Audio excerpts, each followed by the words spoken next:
Good morning, good morning, good morning. And to you that are following around the world, good afternoon if it applies to you. It's great to see you. And now you get to see me.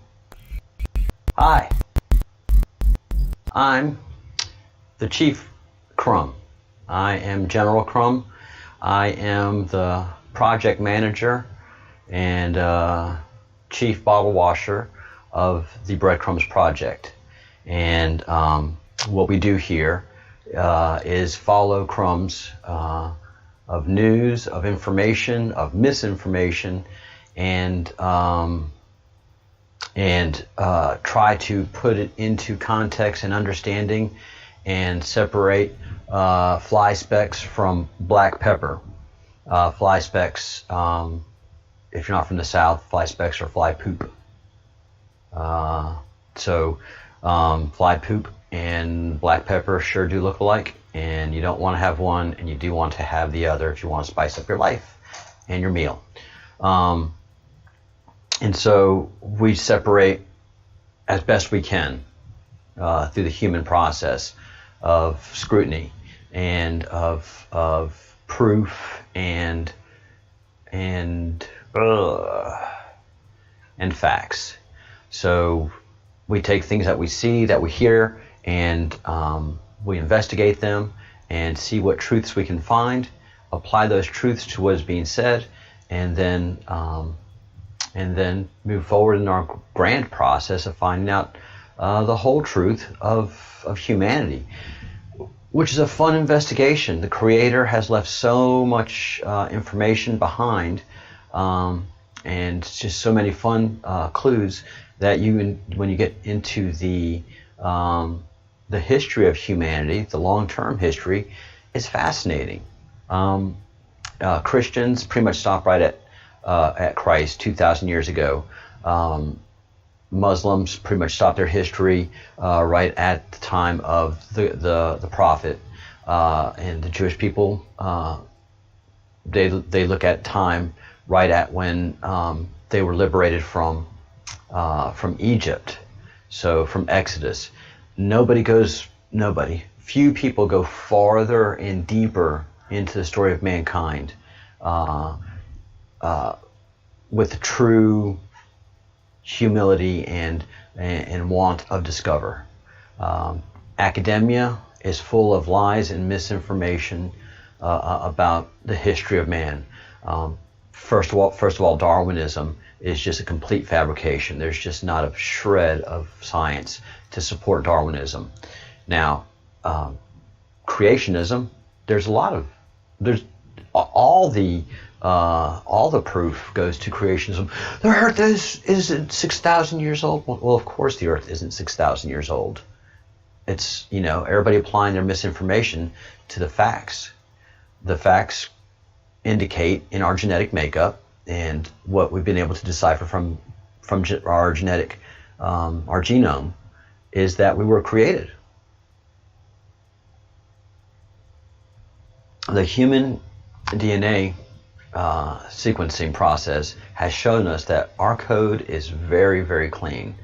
There are roughly 225,000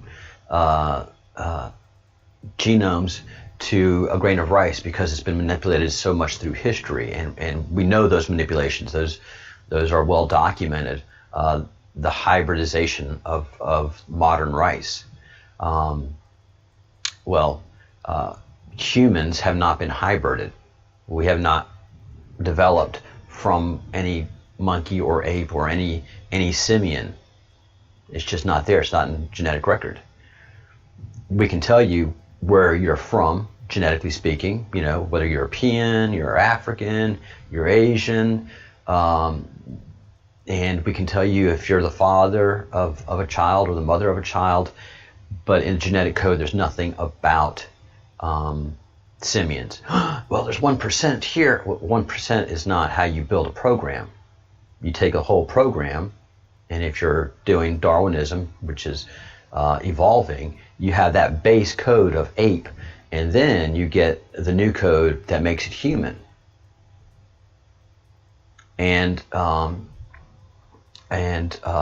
plus there's an extra genome in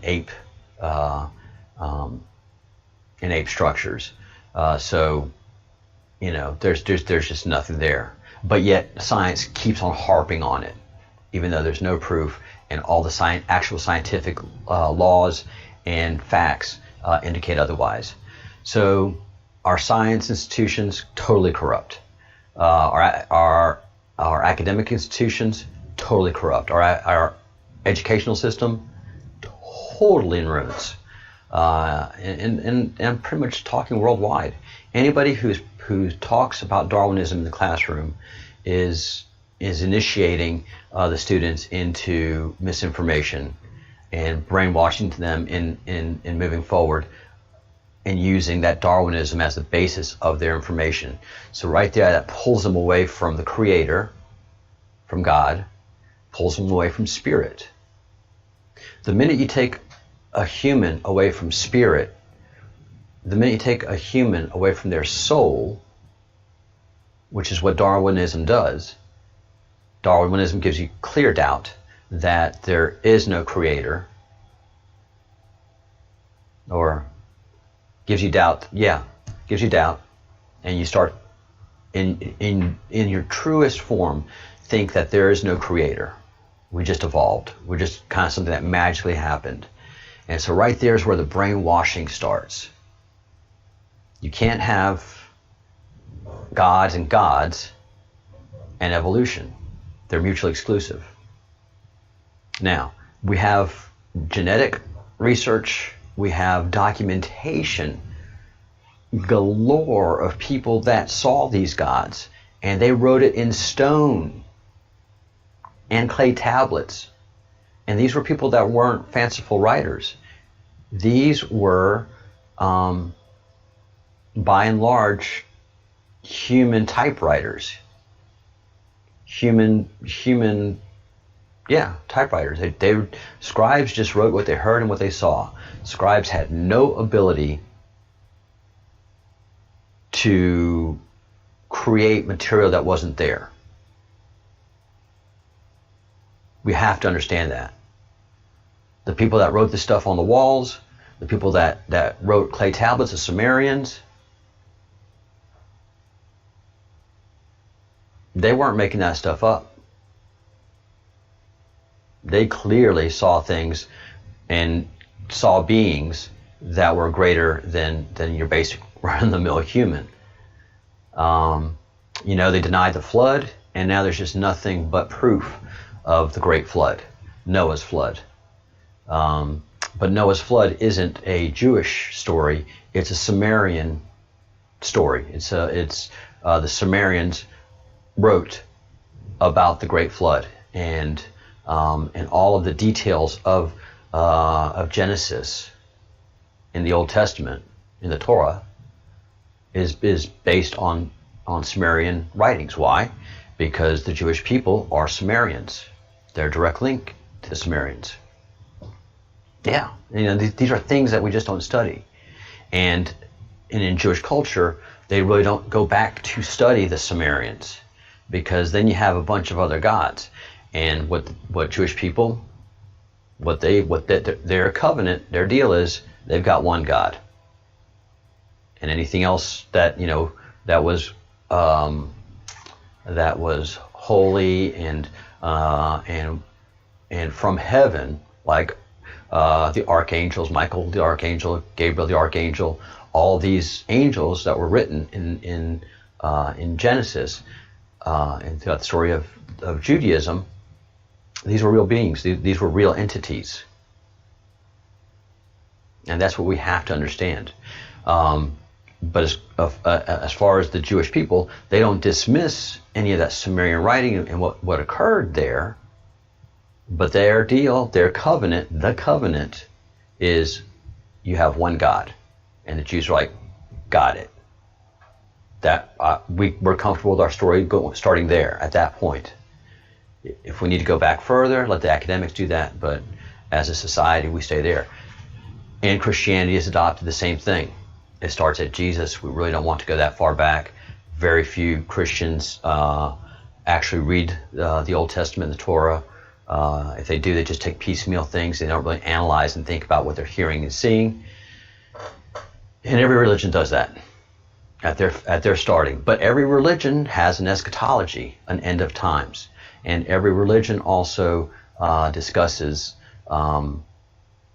things that are synchronicities through all of the ancient and traditional religions. This is important stuff for the bigger part of the Q. And the Breadcrumbs Project is associating itself with the Q. And I am a Q warrior. I have seen the Civil War that is before us, and it is not one of these old religions that's engaging in it. It's a whole new religion, and it's based on Darwinism. And at some point, humanity has to fight back against the march of Marxism, the cancer of Darwinism, and the brainwashing of generations. And you do this through information, and you do this through facts against the misinformation, and that's the nature of the Breadcrumbs Project. We're going to take everything the Q offers. I'm not going to do a lot of Q drop analysis. There's plenty of YouTube channels that have been doing this for a long time, and they are subject matter experts at Q drops. Q drops never really interested me until 2.5 months ago. Long story. You can catch it up on all the previous videos.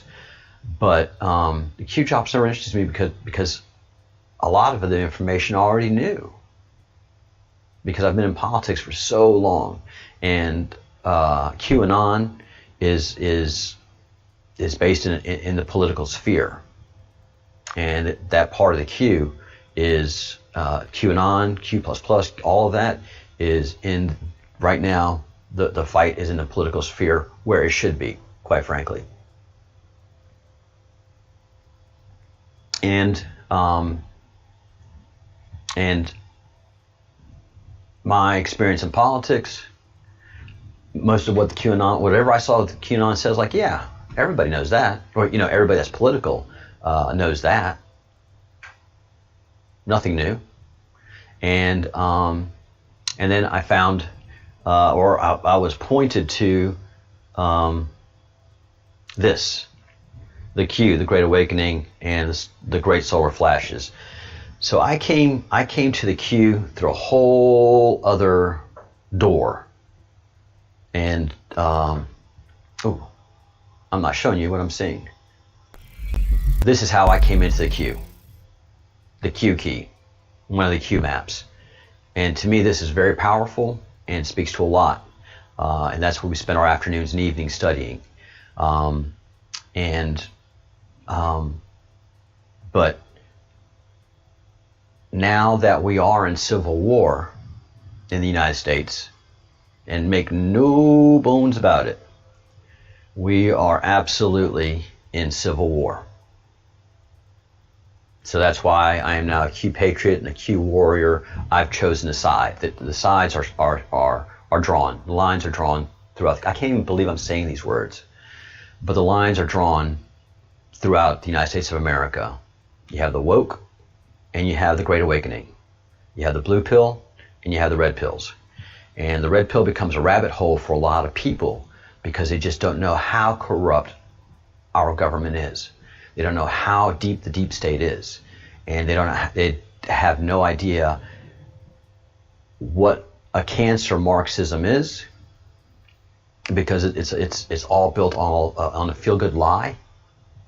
Hey, we're all going to be equal, and you get rid of profits, and everybody's happy. That's just not reality, for so many reasons. So this became, when you first take the red pill, it becomes a huge rabbit hole for a lot of people.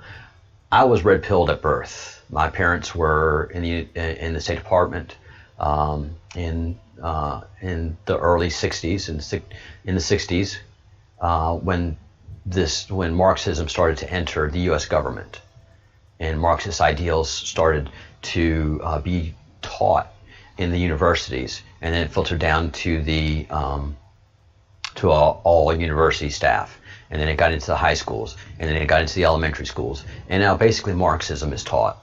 Capitalism is bad. Everybody should be equal at all costs. Participation trophies. No one is better than the other. And away we go. Well, Desiderata starts out. There will always be greater and lesser persons than yourself. It's okay. Not a problem. Move on with life. Be successful in what you do. Take pride in your own work. Don't worry about anybody else. Your career is a real possession and a blessing. So the battle lines are drawn. Marxism is prevalent throughout the United States of America, and constitutional capitalism, constitutional democratic republican capitalism, which is what the United States of America political ideology is. That's how we're structured, and we're based in a Judeo-Christian tradition. And then the Marxists just have to yank all that away, and that's not going to happen. They got their radicals, and they got their ignorant supporters. Then you have the massive population in America that's starting to wake up, and then you have the constitutional, democratic, republican capitalists that are fundamentally conservative people. What's a conservative? You think about things before you do things, and then after you do it, you analyze it to figure it out, what works and what doesn't work. America stopped working like that in the 60s. And Thomas Sowell, the great economist, look him up if you haven't seen videos of him already, and he'll tell you, I was a Marxist throughout my entire college career, and when I was at university and getting my master's and everything, I was a Marxist. But then when I started working, then I became a capitalist. But worse than that, he started working in a government agency and saw the corruption of government happening as Marxism entered its march. So here we have the president, and this is exactly what he is doing. He is fighting for the heart and soul of the Constitution, and it is a civil war. Or it's actually a revolutionary war, and the revolutionaries are the Marxists. And those that are being attacked are the democratic capitalists that are in a republic.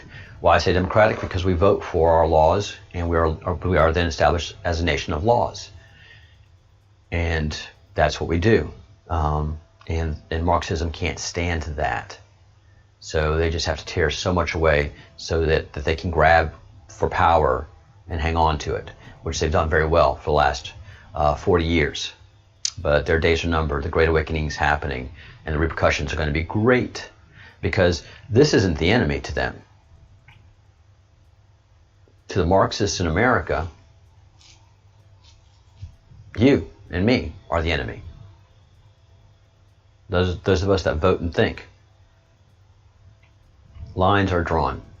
So the Q are patriots that are establishing a network, and we are a network society, and this network is based on information, ideas, some passions and enthusiasm, but disseminating information and maintaining contact to be able to coordinate responses and defenses against the onslaught of Marxism. You have to stop it. You have to stop it at every level. You have to. You just can't. Freedom of speech is great, but education is more important. Once you present anybody with the facts that contradict Marxism, because there's no fact that Marxism can present that topples democracy, republics, and capitalism. It's just feelings. It's emotions by people that don't have, that want to steal from those that do have. And that's just that ideology will never succeed. It'll always be there, but it'll never succeed. Why do I say it'll always be there? Because of poverty. You'll always have poverty. Jesus Christ himself, Yeshua, said there will always be the poor. Poor is just a function of society. It's how society treats the poor that defines how the poor exist or don't exist, function or dysfunction. And Marxism is the cancer that allows for the attempts to destroy a society. And these days it's just hard for Marxism to take root. Why? Because your working class own property, your working class own houses, your working class own cars. There's nothing that Marxism can offer the working class anymore at all. 100 years ago, absolutely, because your working class were illiterate and impoverished. Now your working class are what we call the middle class. And that is the great swath of Americans. So the battle must be engaged, and engaged at every level, because as a citizen you must protect the Republic. The Republic just doesn't stand by itself.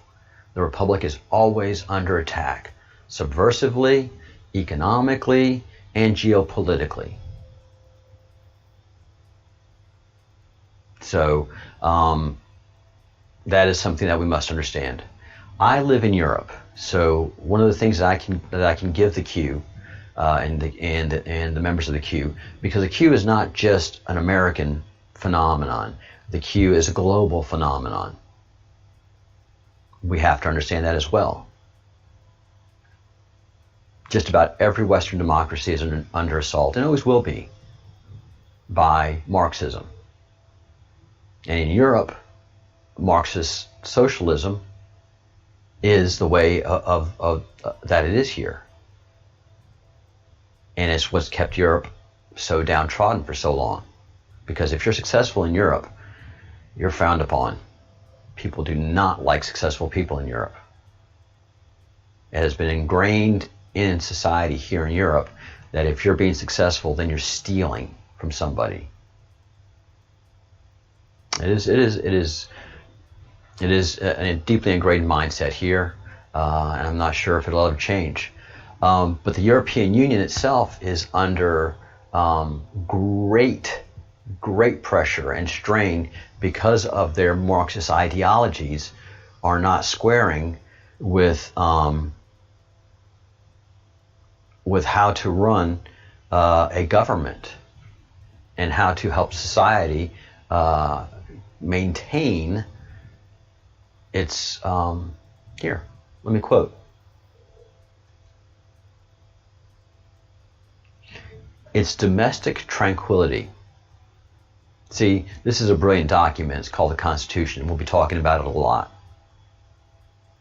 So, domestic tranquility is an obligation of our government, which it has absolutely lost and let go of, and is guilty of neglect and dereliction of duty. Yep, our federal government has very much engaged in dereliction of duty because we, the people, said we want domestic tranquility. The only way to maintain domestic tranquility is to keep Marxism out of the educational system. Cheers. Good morning. Coffee time. So that is fundamentally the truth. And so we've lost this, and for every action there's an opposite, an equal reaction. And so the EU is trying to be capitalists under a socialist Marxist system, and it's just not, it doesn't work very well. They've tried to gather themselves to be a United States of America. They wanted to be, they looked at how America was economically, and they wanted to replicate that, but under a socialist banner, and get rid of all the nationalism of the countries, and the EU just be one, get rid of all the flags, get everything, and just be all stars on a blue field. That is not humanity. That's not how humanity works. So they've had a good run. And what happens is Marxism only works if you have a capitalist enemy to fight. So when the EU started, it was a great ideal. It was just going to be a grouping of the nations where they would get rid of, it'd be tariff-free. They trade within each other and not have tariffs, duties, or quotas. And that's kind of how it started. It was a great idea. But then they talked about, well, let's, we have to change. We're always changing monies within each other. Why don't we just have a single money? Okay. All right, yeah, let's do that. And then, well, let's get rid of our borders within each other. Let's just have free movement. All right, yeah. And then it kind of just got worse and worse from there.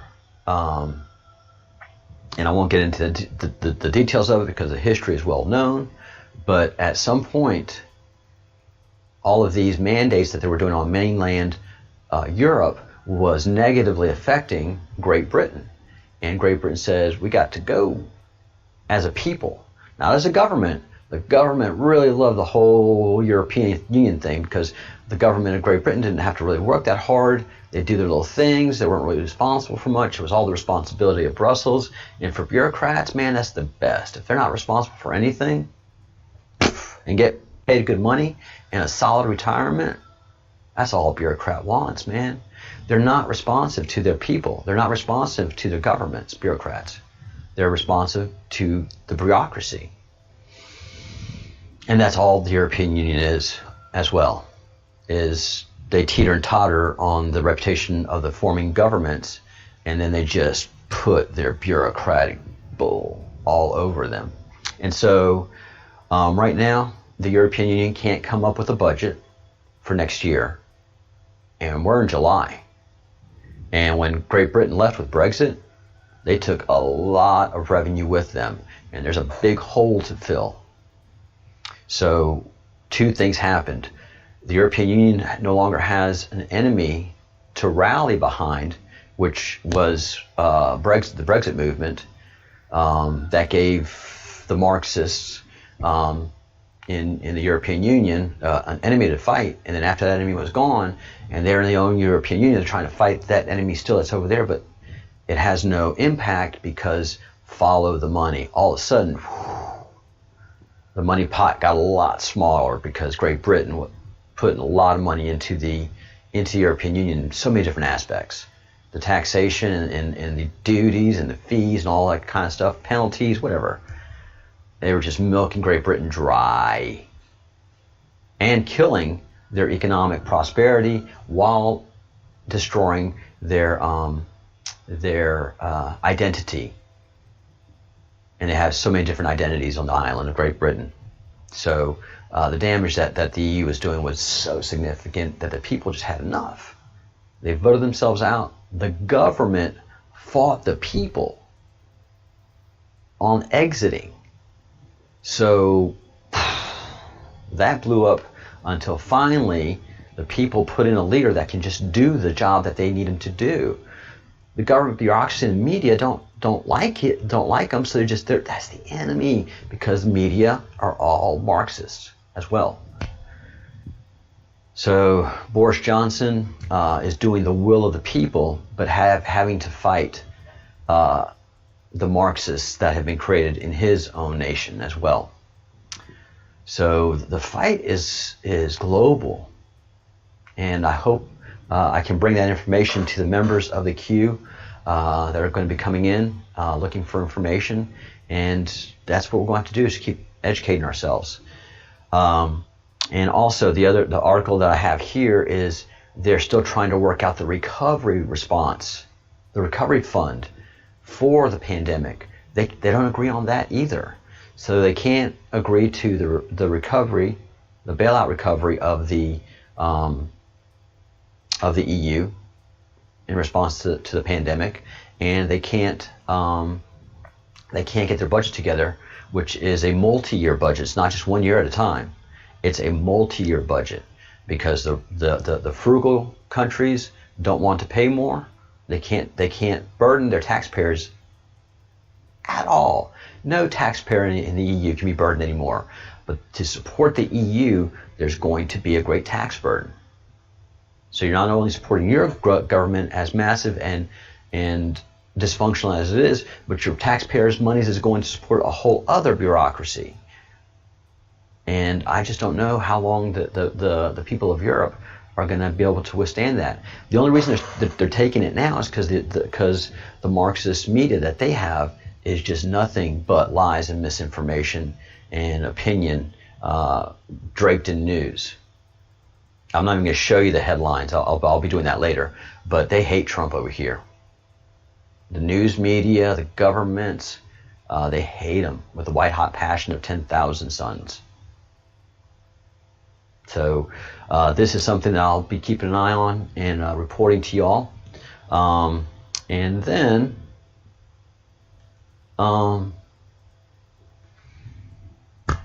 battle lines are drawn. Either you're a patriot or you're a Marxist. Either you're a red pill or you're a blue pill.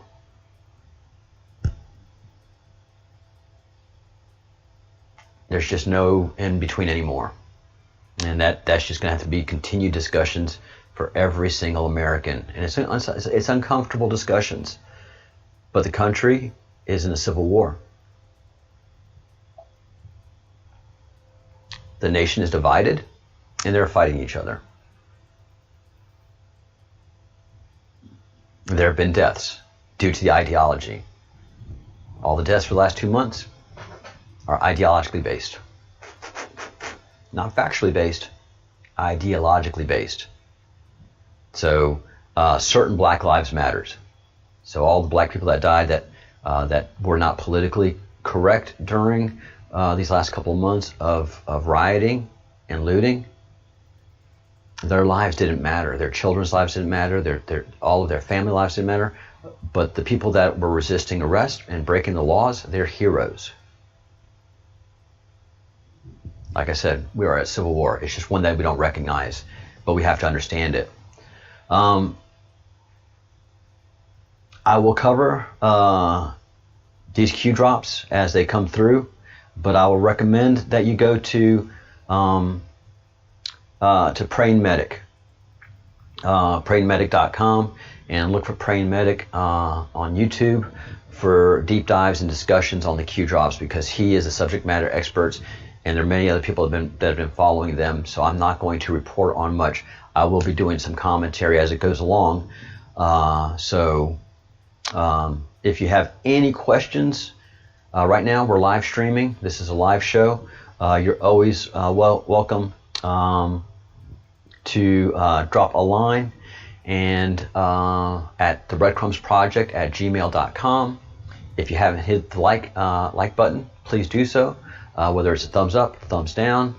And for those thumbs down folks, you give me all the energy in the world, and you give me strategies too. So for every action, there's an opposite and equal reaction, folks. So I've got ideas. So drop a line. The email machine is always open, as you saw. And anybody that you saw in there, anybody, I would like for you to use an anonymous account if you do email me. Everybody that you saw in my email thread there, those are avatars and anons. So don't use your real name, please. Create an anonymous account, whether it's a YouTube account, in all of them. in your YouTube account, in your Twitter accounts, Instagram, all those guys, try not to use your real name because the enemy is going to come after us and dox us and do all those things. They hate us. I mean, just look at the thumbs down that I get for no reason. I have done no injury to anybody, but yet they hate me. And it just gives you enthusiasm. There's a lot of information on the origin of the Q, so we should inform ourselves on that. Final Wake Up Call .info is a great site on the history of the Q, as well as the Praying Medic. I will always give you multiple sources. Not one source is good enough. Minimum, you should have 2 independent sources for anything that you're trying to confirm. That's just good maths right there.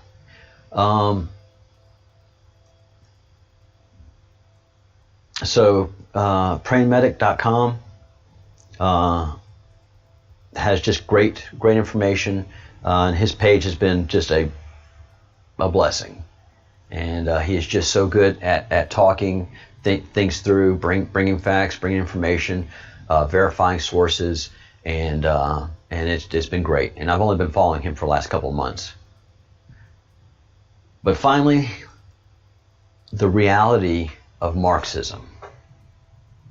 All of the major cities that have been burning for these last couple of months, their tax base is leaving.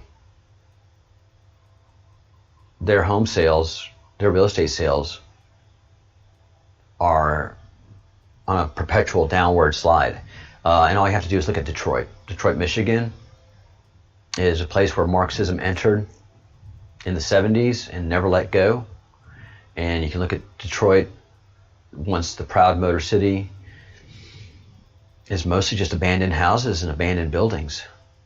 And that's what the cancer and corruption of Marxism does to anything it touches. And it's going to do that to New York. New York is not on a path of recovery, and I don't know if it ever will be. I think New York is pretty much a lost city, because all they're going to do is ever vote for Democrats, Marxists, more and more and more. I don't think they're going. I don't think New York, San Francisco, Los Angeles, Chicago, I don't think these major cities have the capacity to turn things around for their citizens. I don't think the citizens have the capacity to vote in a manner to turn things around for those cities. This is going to be very interesting. And they're going to get more panicky and more demanding and want. They're going to get hungry for jobs, unemployment, welfare. It's going to be a long road, guys and gals. It is going to be a long, long road. So we're going to be doing a lot of studying of this. We also go into spirituality. We're going to Sumerians. There's a lot that we do, because the big Q map of the Great Awakening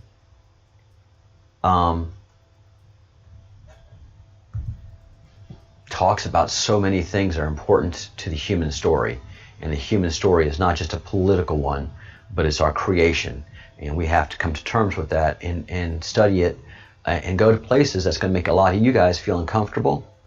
And that's okay. You can stop, you can leave whenever you want to, but the information is going to be here for you to use and learn by. And if you have any questions, I will do my best to answer them. And if I can't, I will get you to a subject matter expert that can, because the Creator provides. The provider of this great life that we have, the creator of this amazing solar system that we live in, provides. So if you have questions, you're going to have two answers: the good answer and the bad answer. And we're always having to make choices, and that's what living in this reality on this planet and our soul living here. That's what we do. We're always making choices between good and bad. And that's how you live life, between good and evil. And evil can very much feel like good. There's a great quote that I've been saying: a villain never thinks he or she is a villain. he or she is the hero of their own story. So when you have couples fighting, married couples or boyfriend-girlfriend or boyfriend-boyfriend or girlfriend-girlfriend, they're both right. They are the heroes of their own story. What they see and what they feel is right. And the successful couple is the one that can just like, oh, let me see it from your point of view. Oh, let me see it from your point of view. We're trying to be one, so let's see both sides and move together. We're going to get on each other's nerves. It's the way especially it's always been. But let's work things out. Why? Not for each other, but always for the family. And that's where couples become successful, when they get out of their own skin and their own selfishness and just know that they're on this planet to provide for the next generation. So I have to go to work and pay the bills. This is a fun project, but it doesn't pay any bills. You can join the project and help support what we're doing here by joining by clicking the button below. Like and subscribe, and thank you for your viewership, because it helps tremendously for the future, because we are fundamentally in a civil war. All right, this is the Breadcrumbs Project. This is General Crumb signing off, and I always do two things.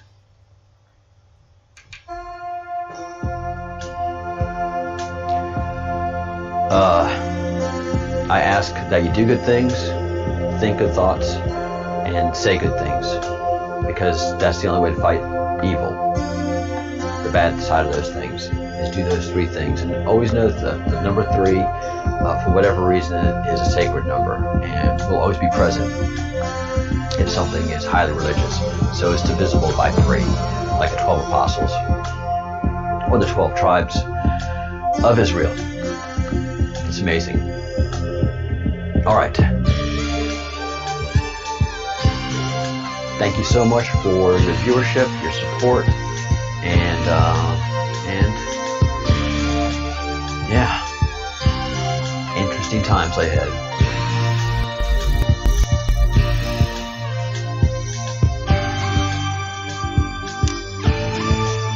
Thanks.